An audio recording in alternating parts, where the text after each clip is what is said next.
Bonjour à tous, bonjour Yves. Bonjour Anouk. Aujourd'hui, nous allons vous parler du dernier livre de Delphine Orvilleur. Delphine Orvilleur, qui est une des 3 femmes rabbins de France, qui écrit un livre qui a été publié chez Grasset, Vivre avec nos morts. Alors, Delphine Orvilleur, vous la connaissez certainement parce qu'elle est assez médiatisée. Et puis surtout, comme je le disais, c'est l'une des 3 femmes rabbins de France. Dans ce petit livre, elle interroge la question du deuil et du sens de la finitude. Alors c'est un petit traité de consolation, un texte sensible, brillant, à l'image de son autrice, qui s'adresse à tous, sans distinction religieuse. Et c'est ça qui fait la force de ce livre, c'est que il faut le regarder d'un point de vue et le lire d'un point de vue plutôt philosophique, en se disant que le message qu'elle nous adresse est un message qui s'adresse à tous, orthodoxes, pas orthodoxes. Là est la force de Delphine Orvilleur, c'est-à-dire de nous parler à tous. Alors c'est un texte de vie qui parle du lien entre tout le vivant et leurs fantômes. Ce texte est magnifique et essentiel et peut nous aider, nous aussi, à vivre avec nos morts. Alors avant de donner la parole à Yves, je voulais vous introduire le livre parce qu'au fait, le livre raconte ce qu'elle exprime au début des pages, c'est-à-dire au début du livre. Elle dit, et je vais la citer, elle dit « Tant de fois, je me suis tenue avec des mourants et avec leurs familles. Tant de fois, j'ai pris la parole à des enterrements, puis entendu les hommages de fils et de filles endeuillés, de parents dévastés, de conjoints détruits, d'amis anéantis. » C'est ainsi que Delphine Orvilleur s'adresse à nous. Alors, il faut savoir aussi qu'elle est rédactrice, elle est directrice de la rédaction de la revue Tenoua. Et donc, dans ce livre, elle pose la question comment aborder la mort, comment accompagner les endeuillés et finalement, quel sens donner à la vie. Et donc, elle va raconter à travers 11 destins, qu'elle va suivre, elle va raconter donc leurs histoires et à chaque fois, elle va apporter une approche philosophique, mais en même temps également un témoignage personnel. Donc l'histoire est coupée en 3, c'est-à-dire que avant tout, elle fait parler le personnage principal, donc dans ces 11 histoires. Ensuite, elle va lui donner une approche plus philosophique de son histoire et souvent, elle va amener un propre témoignage qui fait référence à sa propre histoire et par lequel elle fait le lien avec le personnage dont elle raconte l'histoire. Je te laisse un instant la parole. Merci. Bonsoir à tous. C'est en effet un petit traité de consolation. Je suis absolument d'accord avec Anouk que c'est un texte beaucoup plus philosophique que proprement religieux. C'est le seul point d'accord sur lequel nous sommes tombés parce que nous n'avons pas exactement la même vision de ce livre. Anouk là a une vision plus traditionnaliste, moi j'ai une vision plutôt libérale, donc cette confrontation nous a beaucoup intéressés. Je dois dire que c'est remarquablement écrit, ce n'est pas le premier livre d'Orvilleur que je lis, elle écrit toujours aussi bien, elle a une pensée parfaitement claire, certes elle est rabbin, mais c'est peut-être pour moi d'abord et avant tout une philosophe. Je trouve que le titre du livre lui-même n'est pas absolument juste, ce ne sont pas ses morts à elle, nos morts à nous nous appartiennent en propre. Ces morts-là, tous ces morts dont elle parle, ne lui appartiennent pas. Elle accompagne les familles, elle va dire le Kaddish, etc., etc. Mais ce ne sont pas ses morts à elle. Donc je suis pas tout à fait d'accord avec le titre, mais cela étant, je trouve que c'est un très très bon livre, très touchant, émouvant, à certains moments, profondément émouvant, poétique, et d'une intelligence qui apparaît à chaque page. Effectivement, parce qu'elle commence en nous parlant du cimetière. Et elle dit que c'est marrant parce que c'est bizarre. En hébreu, le mot cimetière, eh bien, quand on le traduit, se dit maison de la vie ou maison des vivants. Pourquoi ? Parce qu'il y a une conscience particulière que c'est dans ce lieu que se joue le récit de la vie de ceux qui nous quittent. Et qu'il existe, pour ceux qui restent, une possibilité très particulière de raconter cette vie et de penser les traces que laissent les autres. Alors Delphine Orvilleur, elle va s'adresser à ceux qui restent. Le deuil est un chemin et c'est ce que nous comprenons au travers de ce message et de ce livre que nous transmet Delphine Orvilleur. Vivre avec nos morts est le fruit d'une expérience et d'un chemin véritablement spirituel. Comme je l'ai dit au départ, c'est un texte qui s'adresse à tout le monde et qui ne se veut pas religieux.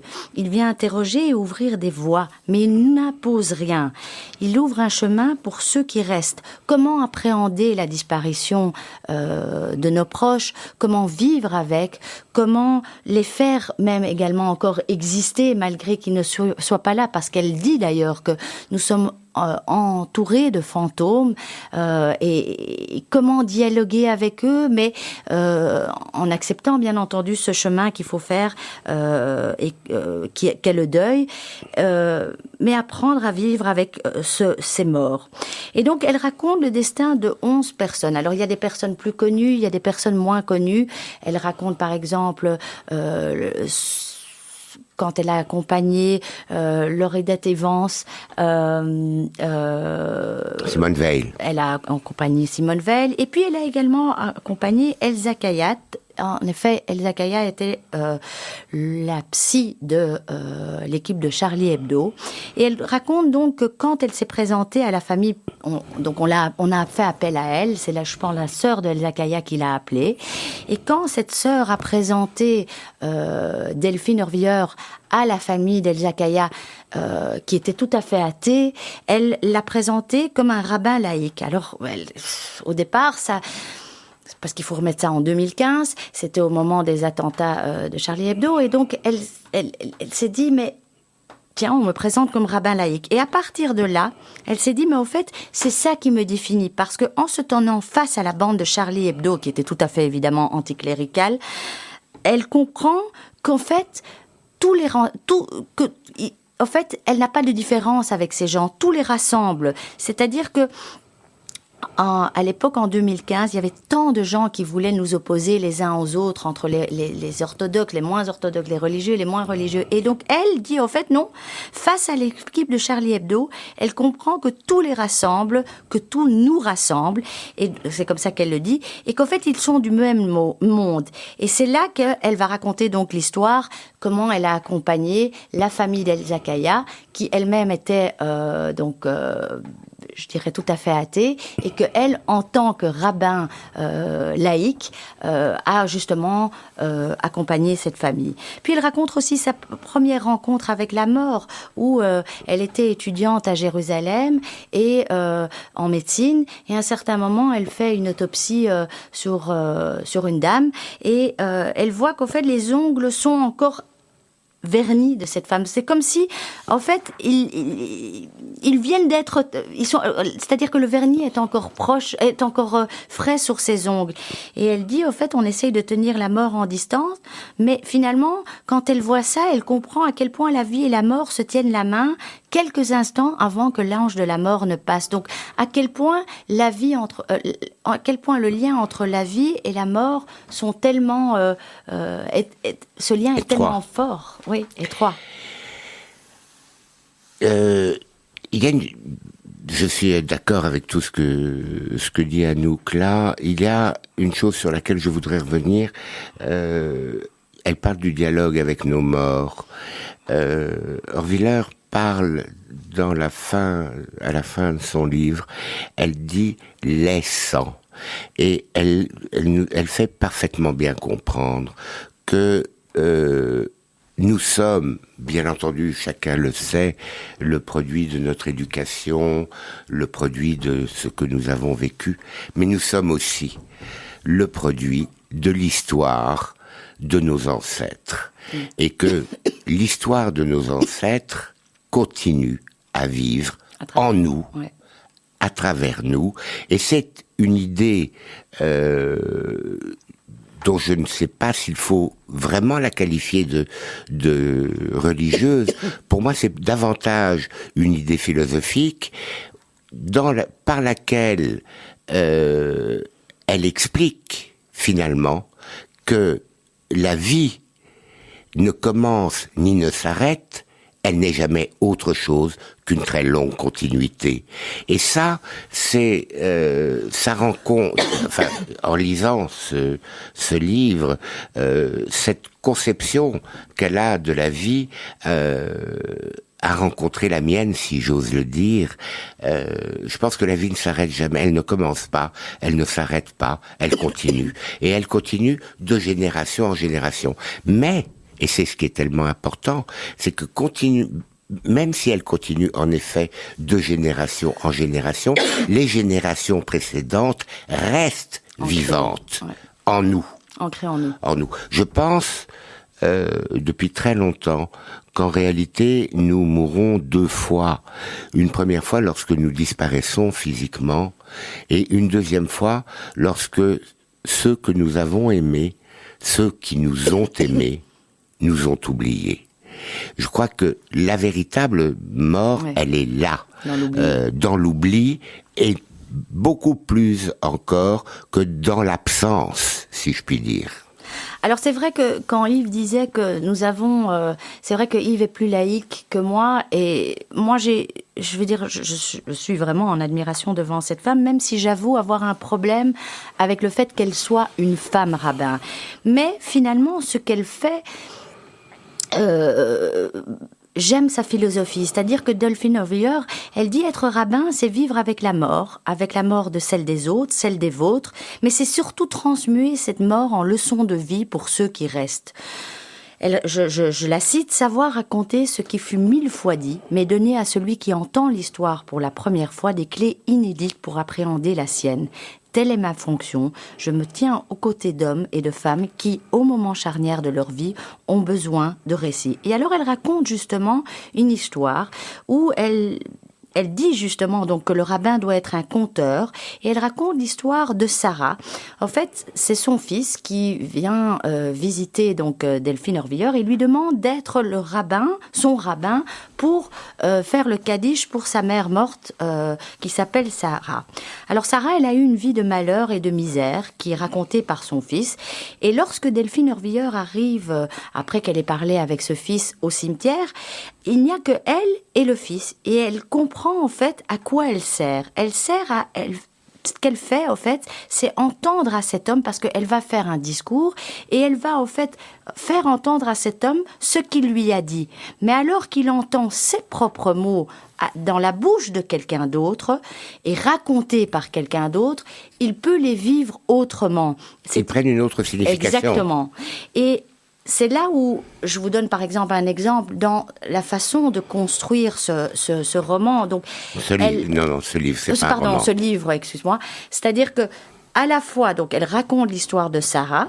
Ensuite, elle sort donc elle raconte le fait que lorsque elle raconte l'histoire de Sarah, son fils finalement entend autrement cette histoire et peut se mettre à réfléchir autrement et sur un autre angle, c'est-à-dire apprécier la vie de sa mère ou regarder la vie de sa mère autrement à partir du moment qu'ils sont prononcés dans une bouche d'un autre. Et puis après, comme je vous disais, elle ajoute chaque fois un élément autobiographique. Elle raconte qu'au fait, cette histoire donc de ce garçon qui se retrouve seul au cimetière, qui a dit à ses ses filles de ne pas venir au cimetière quand leur grand-mère est morte, fait justement écho à la sienne. Et elle dit: moi non plus, on ne m'a pas demandé d'être présente à l'enterrement de ma grand-mère. Moi aussi, je vis une histoire et j'ai vécu une histoire de silence, de transmission, d'héritage douloureux, que parfois on se sent incapable d'associer à d'autres. Et donc dans chaque témoignage, elle va à chaque fois diviser le témoignage en 3 parties. Oui, alors... Anouk, je suis d'accord avec tout ce que dit Anouk, sauf sur le fait que moi, ça ne me gêne pas du tout qu'Horviller soit rabbin. Je pense que c'est une bonne chose que la moitié de la population soit représentée par une femme. Parce que les femmes ne sont pas des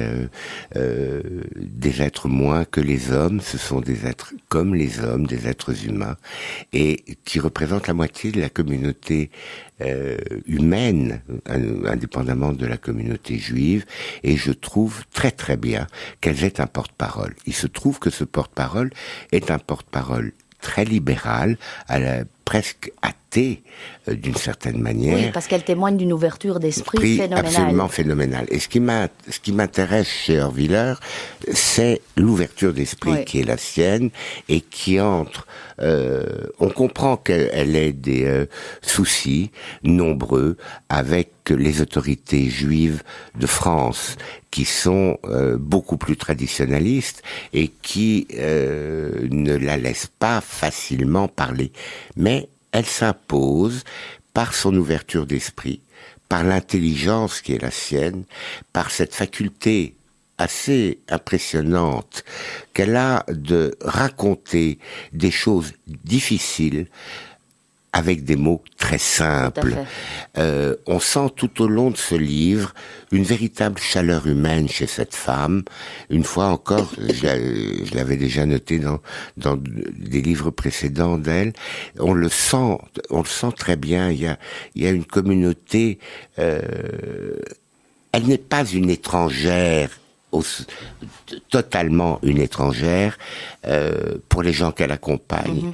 Elle dit elle-même que elle n'a pas le droit, en tant que rabbin, d'avoir une empathie pleine et entière, parce qu'il lui faut garder une distance et qu'elle ne peut pas faire du chagrin des autres son propre chagrin.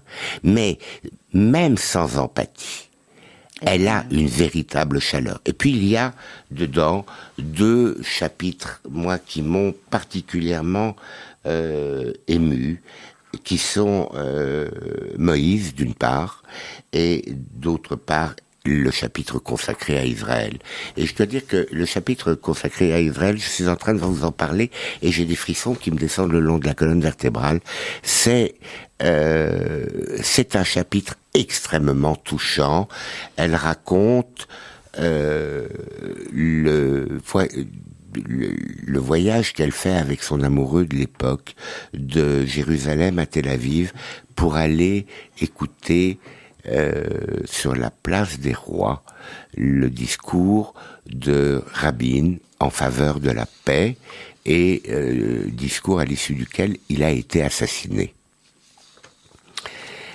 Elle n'établit pas clairement le lien, mais elle dit que après cet événement, elle a quitté son amant israélien alors qu'ils avaient quand même une histoire de 3 ans, donc ce n'est pas une simple amourette, c'est une véritable histoire, et qu'en même temps, elle a quitté Israël, qui était le pays auquel elle avait toujours rêvé, et qu'elle est retournée, elle est revenue en France, pays qu'il a vu naître. Dans une interview, d'ailleurs, elle dit que, suite à ce passage où elle est interviewée, elle dit justement que au moment où Rabin se fait tuer, c'est comme si c'est la fin des illusions qui est en elle.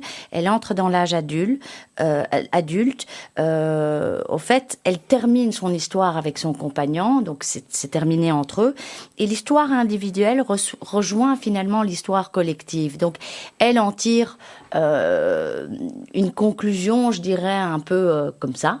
Maintenant, je voudrais revenir aussi sur une chose que tu disais, c'est que, effectivement, elle dit que le rabbin ne doit pas pleurer, et je la cite, elle dit « Il doit être le pilier d'une verticalité qui a abandonné les proches du mourant. Sa présence dans le chaos du monde qui s'effondre doit incarner la stabilité. » Pourtant, elle raconte à un certain moment le destin de sa meilleure amie, Ariane, qui a 38 ans. C'est-à-dire, elle raconte cette fille a grandi avec elle, elles étaient meilleures amies, elles se sont retrouvées enceintes ensemble. Elles ont... Pas ensemble. Non, je veux dire, elles étaient enceintes toutes les deux. Lorsqu'Orviller voit Ariane descendre un escalier avec avec un gros ventre, elle pense d'ailleurs que l'accouchement va avoir lieu la même nuit. De voir l'image de son amie lui donne envie d'être elle aussi enceinte. Et 9 mois pile après, elle partage. Et donc, ils ont beaucoup partagé ensemble. Et cette amie, Ariane, a été foudroyée par un cancer à 38 ans. Et donc, elle lui a demandé, Ariane, avant de mourir, de l'accompagner et de devenir son rabbin. Et alors, elle explique la difficulté qu'elle a eue d'être à la fois l'amie et le rabbin. Et elle aurait dû dire non, mais par amour, elle a dit oui. Et elle s'est retrouvée dans une position intenable parce que le rabbin, l'accompagnant, doit finalement incarner un être plus grand que nous. Il doit être... Donc c'est très très difficile d'être à la fois l'ami proche et le rabbin qui a cette mission si difficile d'accompagner le mort. Alors voilà, je pense que c'est ce qu'elle cherche finalement, Delphine, au fait, Orviller, à travers ce livre, c'est faire dialoguer, comme le disait Yves, les vivants et les morts, tisser des liens entre eux et rappeler que ce qui a disparu permet justement d'ouvrir une brèche. Est-ce que tu as encore quelque chose à ajouter ? Oui, je suis en train de chercher quelque chose justement à propos d'Ariane, parce que Orviller lui dit, tu es Ariane a toujours pour son enfant un pull vert au cas où il ferait froid, quelque chose à grignoter au cas où il aurait faim. Et et Delphine trouve que Ariane est une mère parfaite, et elle lui dit en riant, tu es une séfarade absolument parfaite. Et Ariane lui répond, tu ferais bien d'abandonner ta culpabilité millénaire et apprendre à vivre. C'est un livre émouvant, c'est un livre touchant. C'est un livre vrai aussi. C'est un livre vrai. Ouais. Nous disions avec Anouk que c'était assez difficile d'en parler, et il est effectivement, je trouve qu'il est effectivement assez difficile d'en parler, parce que ce livre, en fait, trouve chez Anouk et chez moi, donc très probablement chez vous qui nous écoutez, trouve des échos à nos vies personnelles, et qui sont des choses que nous ne pouvons pas partager. Ce n'est pas un livre comme un autre, ce n'est pas un roman, ce n'est pas un essai, c'est une réflexion. Une réflexion sur la vie, et c'est une réflexion d'une intelligence époustouflante, vraiment. Elle a tout pour elle, cette femme. Elle a même été mannequin. Je veux dire, et la dédicace est jolie, parce que le livre est dédié à ses 3 enfants, dont, dit-elle, il la ramène toujours à la vie. C'est un livre qui m'a profondément touché, et je crois que je crois pas avoir autre chose à dire que cela. Vraiment touchant et à lire. Oui, et puis c'est aussi un livre pour moi avant tout qui s'adresse à ceux qui restent, parce que le deuil est un chemin, et c'est ce qu'on comprend à travers le message et le livre qu'a écrit Delphine Orviller. On vous le conseille, c'est publié chez Grasset, Vivre avec nos morts, Delphine Orviller, et on se retrouve la semaine prochaine. Non, pas la semaine prochaine, excusez-moi, dans 3 semaines pour de nouvelles découvertes. À bientôt, Yves. À bientôt. Donc, c'est véritablement ces questions-là et qui rejoignent finalement la philosophie de Lévinas, qui disait toujours, pour avant tout comprendre l'autre, il faut regarder le visage de l'autre, il faut regarder ce qu'il est vraiment. Et c'est ce que Marina finalement fait prendre conscience au docteur Gachet, qui se pose à un moment la question, qui se dit, mais peut-être que j'ai pas écouté ma fille, peut-être que j'aurais pu à ce moment-là être beaucoup plus présent. Donc il finit par se poser des questions, et c'est là où le génie de ce livre réside, parce que c'est pas simplement, il ne raconte pas simplement les performances de Marina, mais il arrive à les appliquer à sa propre vie pour en tirer quelque chose de positif. Oui, je suis absolument d'accord. Tu m'as retiré les vinaigres de la bouche parce que je voulais en parler, mais ça se résume il le résume en 2 mots. Il dit après vous. Oui, tout à fait. Après vous, et c'est quelque chose d'absolument fondamental. Les performances de Marina sont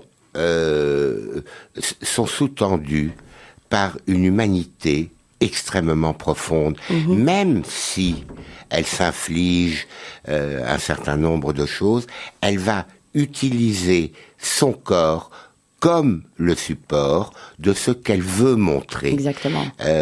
C'est extrêmement courageux parce que à plusieurs reprises et en particulier à l'occasion de la toute première performance, elle est sauvée in extremis des flammes parce qu'elle aurait très bien pu mourir carbonisée.